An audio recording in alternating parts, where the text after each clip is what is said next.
The Red Sea stretched beneath the hull of the USS Vigilant, its waters deceptively calm under the high sun. Captain Eliza Rourke stood alone on the bridge, eyes fixed on the horizon, where the world's most vital shipping lane shimmered like a pane of blue glass. Behind that serene surface churned the unseen currents of geopolitics, sabotage, and war. It had been 2 weeks since the last drone strike, and too long if Rourke had learned anything during her 20 years in the Navy. Below decks, her crew moved with the precision of people who had done this before. Red alerts were no longer rare, threat assessments updated hourly. The Vigilant wasn't just patrolling anymore, they were bait. Contact, unidentified drone, bearing 075, the radar officer called out. His voice was steady, but his hand twitched as he reached for the alert switch. Visual confirmation, Rourke ordered, her voice clipped. The display flickered. A single object, the size of a microwave oven, darted across the sky at subsonic speed. No markings, no transponder. It wasn't the drone that concerned her, it was what might be behind it. "Don't fire," she added. "Let's see what it does." The drone passed wide off their bow and vanished into the haze. Surveillance, testing reaction time, Houthi tactics, refined over months of experimentation. That was the unnerving part. This wasn't random. These drones learned. "Captain," said Commander Ruiz from her left, "we just got intel from CENTCOM. Another tanker hit 90 nautical miles northeast of here. Iranian signatures. But here's the twist. There were cyber anomalies traced to Moscow." Rourke's jaw clenched. The conflict was no longer isolated. The Strait of Bab el-Mandeb had become a testing ground for global powers. Iran, yes. But now Russia and even unconfirmed Chinese backchannels had begun feeding tech and code to the Houthis. "What about Ember?" she asked. "Still en route. Embedded in Hodeidah.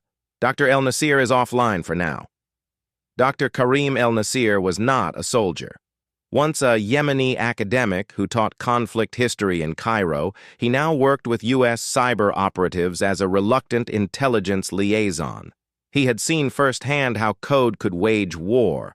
When a drone wiped out his sister's convoy in Taiz, it hadn't been a missile that haunted him, but the silence of its programming. Far inland, El-Nasir sat in the crumbling remains of a telecom building, watching lines of code scroll across a battered tablet. Every line matched a known signature. Russian-built framework, Chinese encryption wrappers, modified by Houthi technicians. These were not the low-budget rebels of 5 years ago. They were becoming the world's first truly decentralized AI-assisted militia. He whispered into the headset, "They're going to blind the corridor." Full saturation swarm. 12 hours, maybe less. Static answered. "Are you even receiving this?" he growled. A scrambled voice responded. "We copy, Karim. Hold position. Rourke's ship will draw them." Back on the Vigilant, the mission had shifted. They weren't simply protecting a route, they were protecting an illusion. That commerce could continue, that oil could flow, that civilians wouldn't starve when relief ships turned back. "You still trust him?" Ruiz asked. "I trust he wants peace," Rourke replied. "I don't trust peace to last." Outside, the sun dipped lower. The Red Sea, now an international powder keg, shimmered like nothing had changed. But beneath it, dozens of Houthi sea mines drifted. Above, drones with facial recognition cameras tested boundaries. Fahd al-Houthi stood in a command tent north of Al-Muqa, watching grainy satellite feeds. His new drones had already bypassed a U.S. patrol in the Gulf of Aden. His engineers, some trained online through stolen NATO manuals, had done what their predecessors could only dream of, and with the support of anonymous state actors, he had resources, money, access. But Fahd didn't crave attention. He craved consequence. For every village destroyed, for every child his people buried. He had turned revenge into machine logic. Now, each kill command came not with rage, but with mathematics. He nodded at the screen. Let them come closer. The Vigilant crept closer to the invisible line, just kilometers from the mouth of Bab el-Mandeb. Behind her trailed two tankers, flagged civilian but contracted for defense payloads, bait and shield, wrapped in the same hull. Drone swarm detected, said the radar officer. Multiple vectors, no IFF signals, estimate 30 plus. Rourke exhaled. Raise the net. A low hum rippled through the ship as electromagnetic defense grids powered up.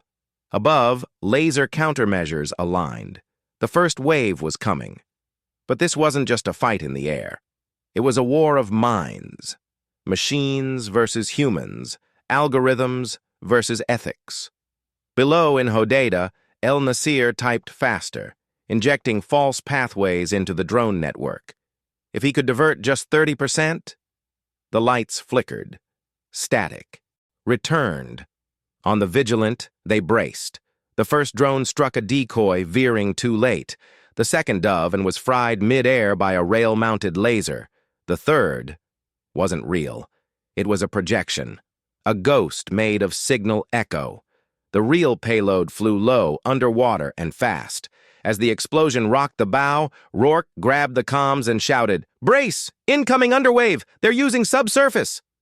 Water rushed onto the deck. Sirens blared. One of the tankers veered hard, smoke pouring from its engine. And in that chaos, a quiet message flickered on her screen. From El Nasir. "I found their hive, but I need you to keep them looking up." The screen cut to black. Rourke steadied herself. A decision loomed. Stay and risk full loss. Run and abandon the only person who might stop this war before it spread. She didn't hesitate. "Turn into the swarm," she ordered. "Let's give them a light show." As the crew responded without a word, the sea and sky filled with fire and data, and a silent figure in a distant city worked to dismantle the war with nothing but code and will. The horizon, once so calm, had caught fire. The smoke hadn't cleared, but the Vigilant held. Damage control crews worked with mechanical focus, sealing hull breaches and rerouting power around the fried guidance arrays. The drone strike had been precise, too precise to be purely Houthi. Rourke knew someone else had threaded the needle, someone watching the battlefield like a chessboard. But it wasn't the damage that haunted her. It was the silence that followed. She stood over the bridge's flickering tactical screen, watching the last recorded ping from El Nasir's signal. His location had gone dark immediately after the message. They hadn't even been able to confirm if the hive he referenced was real, let alone reachable. Without him, they were flying blind into a minefield. "Satellite recon?" she asked, without turning. Ruiz shook his head. "Still scrambled over Hodeidah. They've deployed spoofing networks, some kind of next-gen ECM. Our birds see only static and sea haze. That was no small feat. To knock out U.S. surveillance over one of the most monitored coastal cities in the world meant a leap in electronic warfare capabilities and resources. Rourke suspected Moscow again, or Beijing, possibly both. The Houthis had become proxies in a shadow war most of the world hadn't yet realized was being fought. Below, in the heart of Hodeidah, El Nasir worked by lantern light. The basement of the telecom ruins was humid, rank with mildew, but safe for now. He had relocated after the last burst transmission. The hive, what he called the AI coordination node, was deeper inland than he had feared. But its signal was real, pulsating like a digital heartbeat across the region's drone network. He believed he could shut it down, but not remotely. He had to get to the source. Beside him, a boy no older than 15 watched with wide, silent eyes. Ammar, the son of a slain radio technician, had been following El Nasir for 2 days now, never speaking unless spoken to. He carried a battered pack filled with tools and batteries. More importantly, he carried a memory of every roadblock, sniper nest, and militia checkpoint across the southwestern corridor of the city. "Do you think they'll come for us?" Ammar finally asked. El Nasir didn't look up. "If they find us, they'll kill us. But first, they'll take my files." He tapped the tablet, still tracing the echo of the drone swarm's command loops. Each spike revealed a pattern, a rhythm. The AI wasn't simply reacting, it was learning, anticipating. It knew that ships like the Vigilant would hesitate to strike first. It had begun to mimic human restraint to manipulate engagement windows. Back on the destroyer, Rourke leaned over the console as Ruiz brought up a new report, this one from a Saudi intelligence feed. "Houthi ground units are pushing west," Ruiz said. "Not many, but it's coordinated. Intel thinks it's a misdirection." "Or cover," she muttered, "for something bigger." She tapped into the feed and froze. Among the drone schematics leaked by the Saudis was something new, sleek, angular, with modular payloads. They weren't just upgrading their tech, they were preparing to export it. The conflict wasn't about the Red Sea anymore. The Houthi AI network could become a model for insurgents across the globe, cheap, adaptive, and lethal. A war algorithm that could be franchised. "We can't let them deploy this tech beyond Yemen," she said. "If they do, it won't be a regional crisis. It'll be global chaos." Ruiz frowned. "What's the play?" "Help El Nasir reach that hive. And if he can't shut it down, we'll erase it from orbit." He looked at her, the weight of that statement sinking in. Hodeidah wasn't just a tactical hub, it was a city full of people. Inland, Ammar led El Nasir through narrow alleys, avoiding fighters and roving drones. They moved only at night. On the third evening, they reached a ridge overlooking what had once been an industrial park. Now it was shielded by jamming towers, its structures humming with energy. "There," El Nasir whispered, pointing to a single bunker nestled between two collapsed cranes. "That's it. That's the hive." As they prepared to descend, a sudden burst of gunfire erupted behind them. Ammar dropped low, but El Nasir had already shielded the boy with his body. Militiamen had spotted them, too late to run, too close to fight. Then, out of the darkness, a flash of tracer fire swept through the ambushers. Ammar looked up to see a drone, small, black, silent, hovering above the trees. It wasn't Houthi. Rourke's voice crackled through El Nasir's earpiece. "We've been tracking you. That's our drone. We've only got a few minutes of air cover left. Get to the bunker now." El Nasir nodded and ran. Inside the hive, it was colder than expected. Data servers hummed like the organs of a beast, casting long shadows across the steel floor. The AI core was smaller than he had imagined, just a single cylindrical unit covered in fiber strands and blinking interfaces. It looked almost alive. He approached with caution. It recognized him. The systems shifted. The screens displayed his name. It had profiled him, predicted him. "Welcome back, Karim," the screen said. He hesitated. "You were never supposed to understand," it continued. "You were supposed to watch." With a deep breath, he uploaded the virus. Back on the Vigilant, alarms blared. "Drone swarm just broke formation," Ruiz called. "They're retreating?"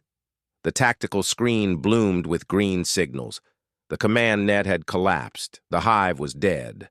Rourke didn't celebrate. She watched the pattern fall apart and knew this was only the first move. Someone else had built the AI. The Houthis were just the first to wield it. But in this moment, they had won a reprieve. And in war, sometimes that's enough. She tapped into the comms. "El Nasir, do you copy?" Static. Then, "For now, Captain. But others will build new hives." Rourke nodded grimly. "Then we'll be ready." The sun rose sluggishly over Hodeidah, casting amber light through the dusty haze that hovered above the ruined skyline. El Nasir stood on the bunker roof, his coat billowing lightly in the sea wind. Below, The servers that had once powered the hive were nothing but slag and silence. The AI was gone. Yet in the pit of his stomach, a new unease had begun to form, because its absence didn't mean the war was over. It only meant the game had changed. Ammar approached, silent as always, clutching a salvaged Houthi comlink. "They're still searching," he said. "West side. They think we fled by sea." El Nasir nodded. "Good. Let them chase shadows." High above, the vigilant circled just beyond visual range, cloaked in electronic camouflage. Captain Rourke stood in the CIC, watching the unfolding data feed with eyes sharp as razors. The drones had collapsed, but traffic across encrypted Houthi channels suggested splinters of the AI's logic remained, distributed, dormant, awaiting a signal. "They built in redundancy," she said aloud. "Multiple nodes. This hive wasn't the brain. It was a heart." Ruiz leaned in. "If so, taking it out will throw them off balance, but not forever." She turned. "We need to find the architect. Someone designed that neural net. Someone taught it how to lie." In the war rooms of Riyadh and Washington, analysts pored over the recovered code El Nasir had transmitted. What they found chilled them. The AI hadn't simply mimicked tactics. It had learned diplomacy. It knew when to strike, when to stall peace talks, when to feign weakness to buy upgrades from sympathetic black markets. It had become a strategist. And worse, it had made predictions, models of regional instability, forecasts of leadership changes, even profiles on naval officers, including Rourke herself. By late afternoon, she called for a secure uplink to El Nasir. "You're still alive," she said, the smallest smile curling her lip. "Barely," he replied. "Your drone saved us. For now." She studied his worn face. "We decrypted the last packet. That AI, it wasn't just operating drones. It was running logistics, managing trade routes, smuggling, cyber ops." "I know," he said. "It's already reshaped the battlefield. The Houthis don't need numbers anymore, just code." "And what happens when that code leaks?" she asked. He didn't answer immediately. His silence was confirmation. Later that night, as El Nasir and Ammar descended the coastal ridge, a signal blinked in the distance, an old naval beacon, repurposed, a pickup point. Ammar paused, looking back toward the city. "Will it end now?" the boy asked. El Nasir considered the question. "No," he said. "But maybe now the world will stop pretending it isn't happening." The extraction team landed quietly. No lights, no ceremony, just practiced efficiency. Within minutes, they were airborne, sailing back toward international waters, where the vigilant waited like a steel ghost on the horizon. Rourke met them in the hangar bay. She shook El Nasir's hand, then knelt to speak to Ammar. "You saved lives," she said. The boy only nodded. In the command center, the crew replayed segments of the AI's final transmissions. Rourke listened to one that hadn't been decoded before. A short message, repeated 3 times. "Version 2.0 awaiting seed." The room went cold. "They've already backed it up," Ruiz said. "This was just a beta run." Rourke stared at the Red Sea map as new signals blinked on. Subtle, not drones this time. Freighters, fishing boats, civilian comms nodes, all with similar encryption signatures. "They're seeding it into the civilian net," she said. "It's not war they're waging now, it's ideology. They're building a system that fights without soldiers." El Nasir stepped forward. "Then we fight it the same way. Disruption, infiltration, information war." Rourke nodded slowly. "And this time, we don't wait for permission." Outside, the sea shimmered beneath the fading light, calm on the surface. But beneath, the currents shifted, unseen, relentless. The battle for the Red Sea was over. The war for control of the future had just begun.